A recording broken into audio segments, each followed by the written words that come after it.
So how many, maybe by a show of hands here, how many people had COVID, got COVID? Ooh, a little bit more here, okay.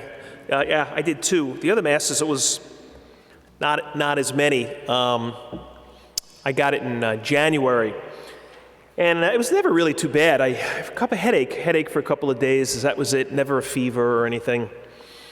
So I remember like kind of right away saying to myself, okay, I'm gonna be locked down here now for 2 weeks or whatever it was, 10 days, I guess.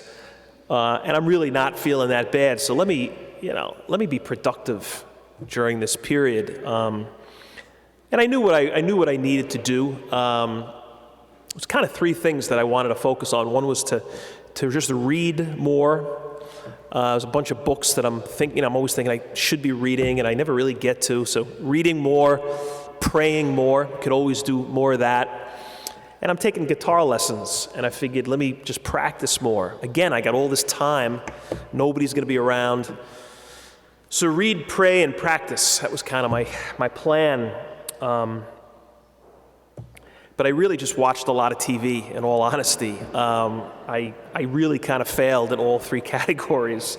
And it wasn't even like, it was just like sort of mindless TV, just clicking around. And but at any rate, one night I was doing just that, bored out of my mind, and I had went to Turner Classic Movies, and they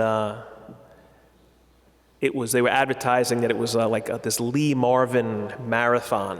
It must have been his birthday or something. Those of you not old enough, he was this guy, an actor who was pretty big. I think in the certainly the 60s, probably the late 50s, the 60s, the 70s. A lot of kind of action movies more than anything else. Anyway, that night at 8 o'clock, The Dirty Dozen was going to be on. And again, if you're old enough, you probably remember it. Kind of a fun movie. I had seen it a bunch of times, or at least bits and pieces of it many times. More of kind of a guy movie, I guess. Great cast, a lot of actors from the 1960s. And anyway, the story, if you don't know it, it's kind of based on a true story. World War II, the Allies are getting ready for D-Day. And there's this like pre-D-Day mission that they want to accomplish. There's this resort somewhere where they know these German officers are staying. So they want to go in and basically take out all of these officers. And the thinking is they'll be so disrupted by that, we'll be even more effective when D-Day happens, which was going to be in a couple of weeks. But it's a total suicide, really like a suicide mission. They're going to be dropped completely behind enemy lines, and chance of survival is very minimal. So, how do you get a bunch of people to agree to a suicide mission? What they do is they reach out to these prisoners, these army. They're in the army, but they've committed pretty awful crimes, mostly murderers, and just terrible stuff. So they're in jail. They're in a military prison, and they're all got either life sentences or literally death sentences. So they're not going anywhere. So they appeal to these guys, and they say, hey, would you be willing to go on this mission? And if you do, we'll take a look at your sentence. Maybe we'll make it a little bit less. So it's this group of kind of like low-life thugs, this Dirty Dozen. Lee Marvin plays the Army major. His job is to kind of whip them into shape. And anyway, that's kind of, then the movie is them training, and then ultimately this mission. It's not really a great movie, but it was kind of a fun movie. It was definitely very popular when it came out. You know what I find, maybe some of you do this, when I'm watching a movie that I'm sort of half watching, I'm kind of interested, I find myself, I'll get on my phone and I'll start to Wikipedia lots of things. Like I'll I'll be like, yeah, Lee Marvin. So I'll like Wikipedia Lee Marvin and just kind of like figure out like what was his story, like what was his life, where was he from, and some of the movies he was in. Or Jim Brown was in the cast. He was the great football player, great running back. I remember checking him out, and then looking up all these football stats, and you can kind of get lost in it almost. Like you just go from one person or whatever it is you're looking up, and then one to the next. Like an hour later, you're like, how did I get where I'm going? How did I get where I am? Just so checking out this stuff. You know what I notice? At least I notice this. When it's famous people, they'll kind of they break down their life in these little categories. They'll go early life, where the person was from, where they went to school. Then they'll do the career, whatever it was that made them famous. There'll usually be a little chapter on their death, how they died.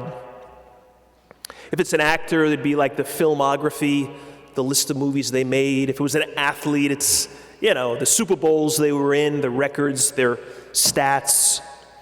But there's another category, and this is kind of my point, that's interesting. It says personal life. And that's where you learn a little bit about really their family. Specifically, it's usually like who they were married to. And sadly, when you're talking about these Hollywood, these actors, so often it's like multiple marriages. Once in a while you get the exception. Some famous person was married just once for all these years. But that's totally the exception. And what I also noticed, at least I think this is what's going on, it's like if you can almost track it. Most of them got married way before they were famous. So the person they married certainly wasn't famous. But then they hit it big. They're in this movie, or they're on this team. But really more the Hollywood thing. They've become big, they've become famous. Celebrity has exploded kind of in their lives. And if you look at it, it's like they were married before they were famous, and then usually shortly after they hit it big, they divorce. And they marry somebody else. And then sometimes it's somebody after that and somebody after that. But this, I think, and again, I'm kind of speculating here, but it's almost like, did hitting it big corrupt them? Did fame kind of shift their perspective, their values? Did power, did money lead them away from who they really were? Kind of like the core of who they were. Did they just turn their back on it and the people in their lives because they found these other interesting alternatives? I think in a way it's sort of this gospel. If I'm right about that, I think it's this gospel, this great image that Jesus gives us. And he's basically saying, well, it's this vine and the branches image, and it's pretty much this. God is the vine, God is the trunk, God is the foundation, and we're all the branches. We're not as important, like no vine, no branches. We extend out. And on a certain level, that's a good thing. God gives us the freedom, and I would probably say even encourages us to kind of branch out. But don't go too far. And don't forget about the vine and who the vine is. Because as soon as you start thinking, you don't need the vine, you can do this on your own, that's when things usually go south. That's when you start to see these in that little personal life section. Oh, wow, the marriage ended, and another marriage ended. And because we begin to think we're bigger than we are, and we lose sight of truth. It's a clear warning in the gospel. Don't lose sight of the vine, of the trunk. If you go too far, it's not going to end well. You're going to have regrets. Don't go too far from God, from the truth of God. If you do, you're going to lose yourself. I mean, we all do it, don't we? I mean, hopefully not in terrible radical ways, but I think every time we sin on some level, it's us saying, I'm going to do what I want. I know what God wants. I know what's true, but I'm just not really looking to do that or be that way right now. I want what I want, and I'm going to pursue it. And that is away from the vine, not toward the vine. He says, remain in me. A couple of times, remain in me. Stay close. I had this conversation recently with a woman in the parish, and we were talking about faith. We were talking about faith and families. And kind of like, how do you keep your kids God-centered? How do you keep your kids going to church, or your grandkids? Or if they're not, kind of how do you get them back? And we were kind of talking about that. It's a very common question. And then she said to me, how about your family, my family? She said, tell me about your parents, she said. And she kind of, I talk sometimes up here about my family, so a little bit of a sense of where I'm from, I guess. But she was like, what was your mom and dad's faith like? And I thought, for me, it was a great question. I was so happy to think about it and then respond to her. And now to you. And it was really kind of this. I think my parents, first of all, it was both. It was my mom and my dad who had real faith. It wasn't the same faith. It wasn't like they were clones of each other. They lived it out not exactly the same, but they absolutely both, being here was important to both. It wasn't just my mom or my dad, it was both. And I think that's huge. I think it's when only one person is sort of driving that bus, it usually doesn't, it goes off the road.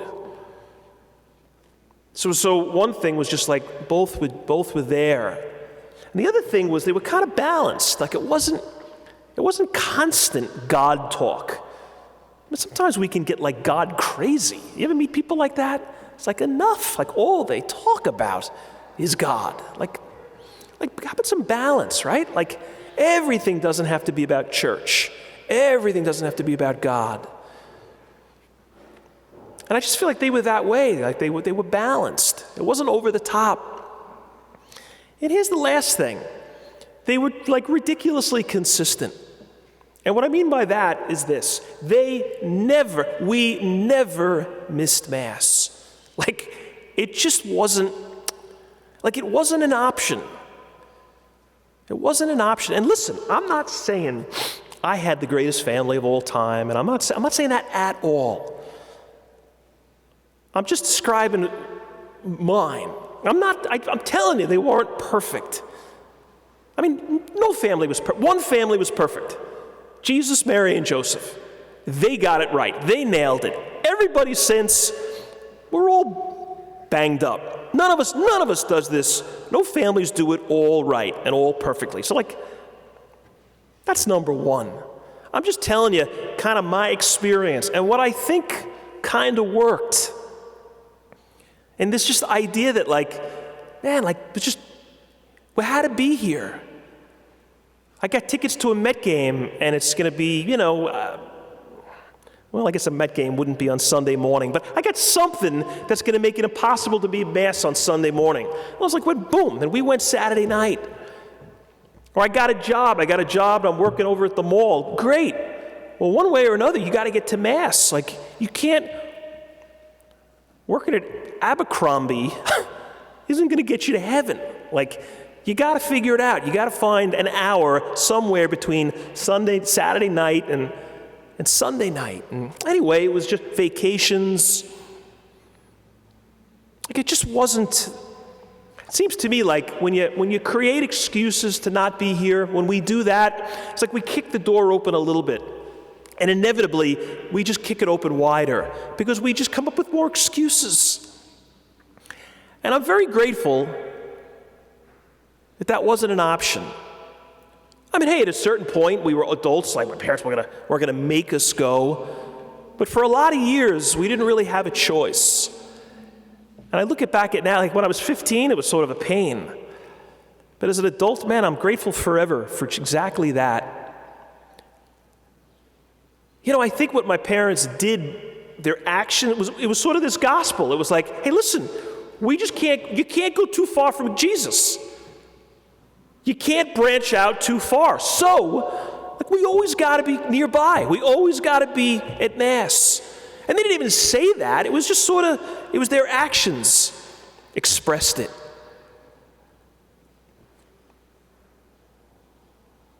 We had First Communions here yesterday.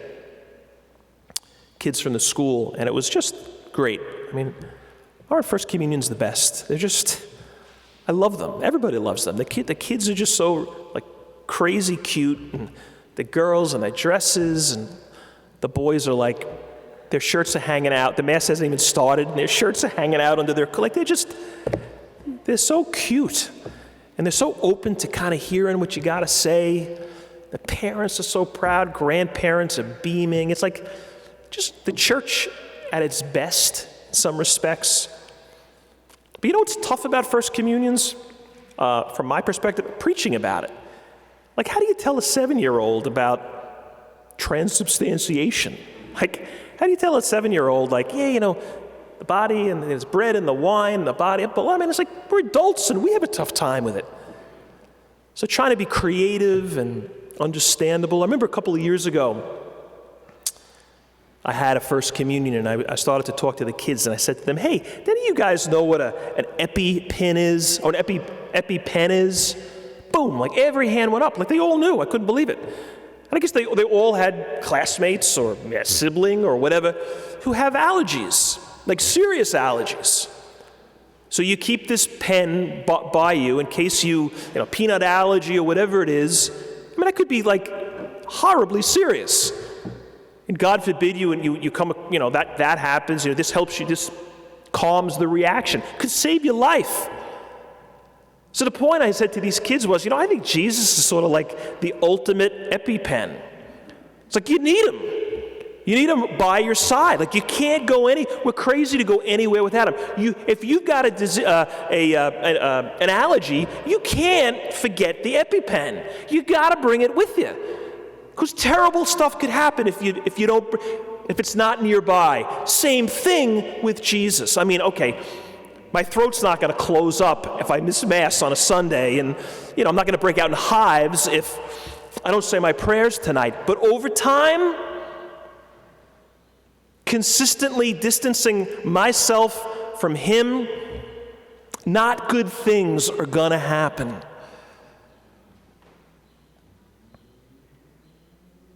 It's this vine and the branches thing. We just can't drift. And it's so easy to drift. There's so much out there that tempts us, that competes with being here. The movie I was telling you about, The Dirty Dozen, it's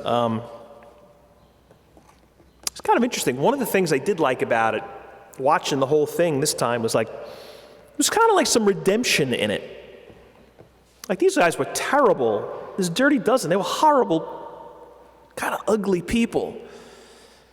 But throughout the course of this movie, they started to change. Not all of them. Some of them remained bad guys, but most didn't.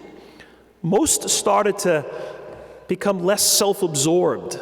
Some of them sacrificed for others by the end of it. A number of them died in the course of this fight. They were given a second chance. They had death sentences. People were done with them, and they were given this second shot. Man, that is our faith. We hear from Paul in the first reading. Interesting, it says this, when Paul arrived in Jerusalem, he tried to join the disciples, but they were all afraid of him.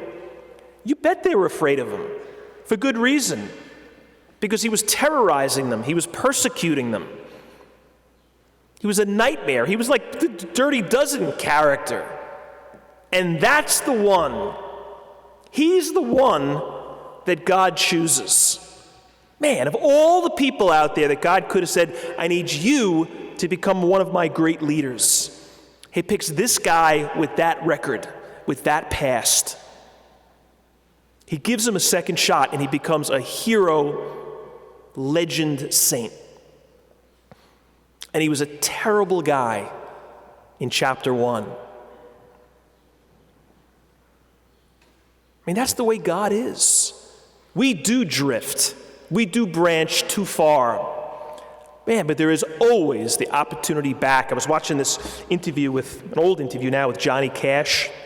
I love Johnny Cash. And he was always talking about, especially at the end of his life, about redemption. A couple of great songs about just that. People who had terrible regrets but were kind of experienced redemption. Listen to what he says here about regret. He said, "You build on failure. I think we should build on failure. You use it as a stepping stone. Close the door on the past.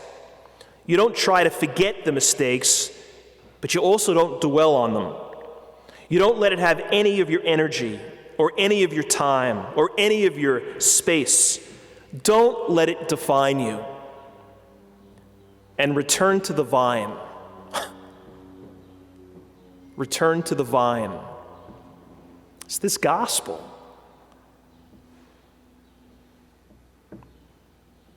Return to the vine. Read, pray, practice. Return to the vine.